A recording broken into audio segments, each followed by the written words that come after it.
Just add a little further, like, is there a particular type of permit that's more bothersome than some others, or? It's not about the permit, it's about the culture. You know, and you see the culture at the top, and I think. So just across the board, regardless of what county I department don't, you're no, dealing with? you know, that's not right. I can phone up Public Works, and I talk to the Public Works guy, bang. I can talk to Dave Waga, I can talk to some people, you know, and I get good answers. Jim Barnard will give me answers.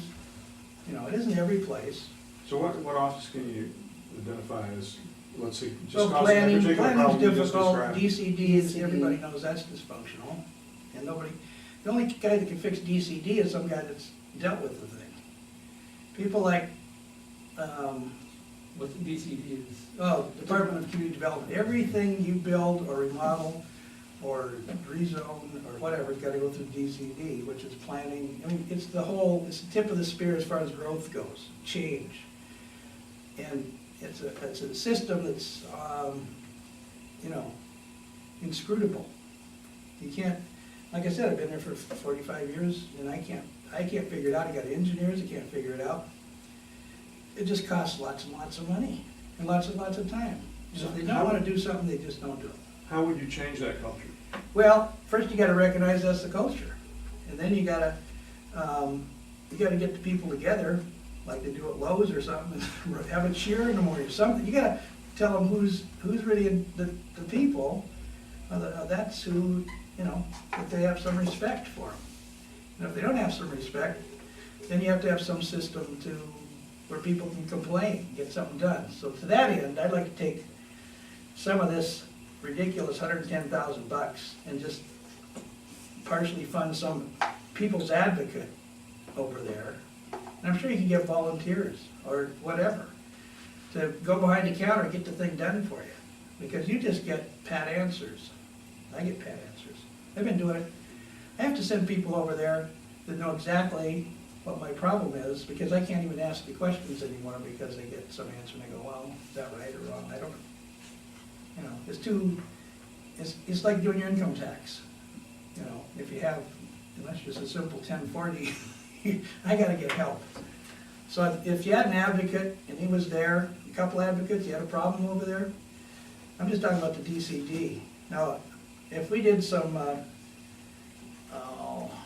what do they call them, performance audits, and then we've done performance audits over the county before, we never follow up. Remember did the performance audit, I think, and they said, well, we're not gonna do it. You gotta follow it up. It works with a mid-80s management style. In the 80s, you get rid of all the mid-managers. It went, you know, from the top to the bottom, right away. And these people, these are adults, they don't need to be, that's why you see a lot of trucks running around with one guy in it. I'm a guy that works out of a truck. I know when there's work being done and not being work. If there's a little bit of rust in the truck or there's something hanging out of the back of the truck, it's doing work. If it's a super clean truck and there's one guy driving around with his latte, nothing's happening. You know? And I think if you did a performance audit, you find out, you know, I think unions have done a great service to America over the years. But I think in government, you have to, just the very nature of power doesn't allow it to be, you know, it's just absolute power. And it's hidden behind barriers all the time. You can't really it's hard to get to the information. So considering the fact that you have these unions to deal with, how do you change that culture? Well, and the same thing Seattle's gonna have to do. It's a different, you know, it's difficult. My wife belongs to was in a teachers union and this and that. I think in government, I think the performance standards are a little bit different. I mean, you have to make it a little bit different.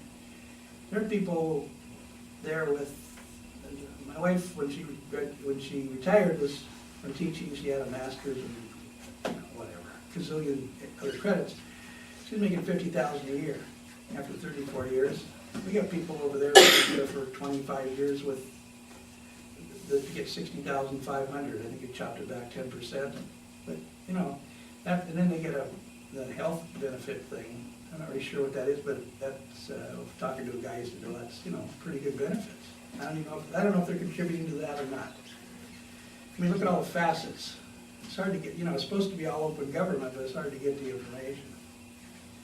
And, yeah, I think If you don't have the money, you can't use the people. And I think we've been supersizing government all these years. Now you need to downsize it like Walmart. And the thing is that you need to, you need to react to this, the way the field, the way it plays right now.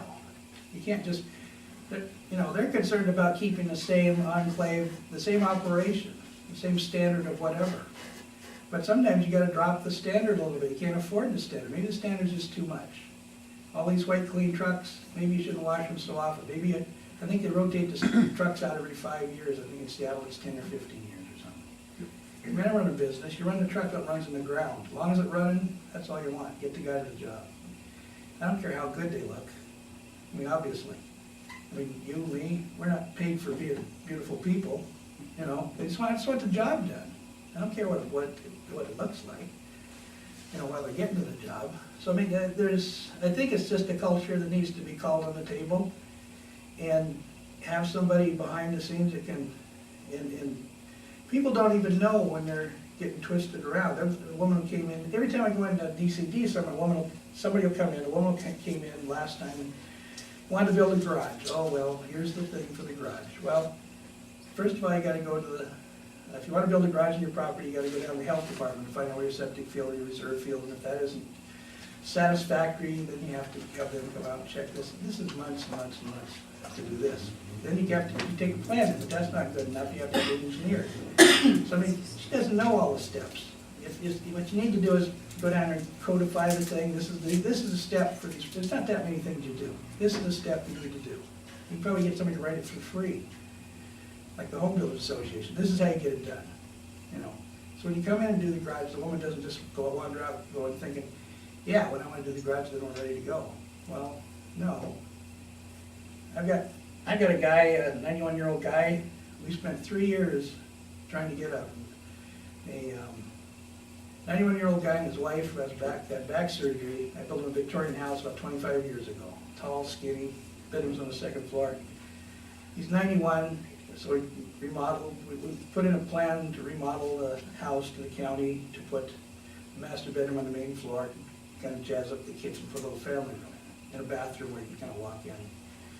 Anyways, that's been down there for 3 years and 3 months, and we finally got it this June. And I'll tell you, the first guy we took it to, since Tom's an old guy, he's a mechanical wizard, we took it to an engineer up in Paulsbo, another old guy, about 80. And he was, graduated in 1946. He did the Pontiac Stadium, he did the Hajj airport terminal in Saudi Arabia. He invented, along with another guy, the tip-up system that Costco uses for concrete buildings. They tip everything up, put the pegs in. He invented that. In fact, his formula is what you get. When you want to do one of those, they give you the book, here's the formula, structurally. So he did the structural on this thing, and I went into the county, and this gal said, yeah, this isn't good enough, because it wasn't a big sheaf of pieces of paper with like 80 pages. It was just some notes. And this guy, I don't know how you define him, but this is a who's who guy. I mean, wherever engineers go, you mention the guy's name, they go, yeah, I know that guy. But he wasn't good enough for Kitsap County. So we had engineered 2 more times. And the thing is, you don't hear from anything for 6 months, 5 months. I mean, it's pending. Where's that? What's pending? Well, lots of things are pending. Okay, I have a question. Okay. I'm Jim Fargo. Okay. And if revenue increases were necessary, they became necessary, heaven forbid, how would you handle that? How would I handle getting it? Or how would I handle what? If It revenue became necessary? increases became necessary, how would you handle that? How Well, would you become? I'm not sure they're necessary. If you did performance audit, I think you can save millions of bucks. We got people that are not doing stuff, I'm sure. Hey, I run a business. I'd hate to have a performance audit done on me. I'd be the first guy out. Starbucks, 45 minutes, nah, that's not gonna happen anymore, Wally, you're out. Performance audits are scary. And the thing is, it doesn't have to be threats. They can be like, people don't even notice that they're doing 45 minutes at Starbucks, So it's kind of a soft opening, I call for myself because I'm over 60 and I work for myself, but, you know, when you work for somebody else, they pay you for so many hours. I don't know why it would be just, I think, looking at all the things that are going on, I could just cut back in some of the areas. I mean, I'm a minimalist kind of guy. I don't need my street swept. I don't know how often I do it, I'm sure it's on a schedule. But, you know, if I see them once in the fall, once in the spring, I don't mind a little clutter. I mean, I don't know, it just depends on your, when you have lots of money, they just ratcheted up the things that we do, you know, that they've taken on, the government's taken on.